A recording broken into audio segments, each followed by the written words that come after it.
Denne video diskuterer essensen af karma yoga foreskrevet af Bhagavan Shri Krishna i Bhagavad Gita. Hvorfor har Bhagavad Gita lagt så stor vægt på at engagere sig i meningsfuld handling gennem karma yoga i stedet for at meditere? Der er ingen uenighed om, at når vi mediterer, kan vi opnå selverkendelse, kende os selv og opnå forening med den guddommelige virkelighed. Men når en yogi mediterer og ser sig selv under meditation, viser han en passiv holdning. Han kobler sig fra denne materielle verden, som et resultat kan han aldrig opleve eller forstå det normale liv. En person oplever en masse glæde ved meditation.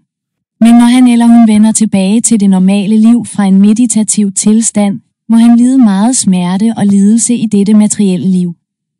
Hvis han eller hun ikke er i stand til at arbejde og ikke har ekspertisen til at overleve i verden.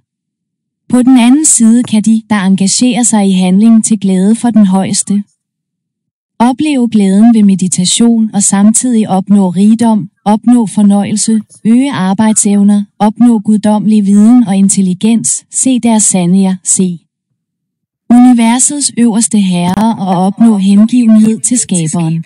De, der mediterer, mister arbejdseffektivitet på grund af at bruge tid på at meditere. Vores liv er meget konkurrencepræget. For at overleve i denne verden skal alle kæmpe som en soldat regelmæssigt, så det er bedre at engagere sig i meningsfuld handling til glæde for den øverste herre i stedet for at meditere.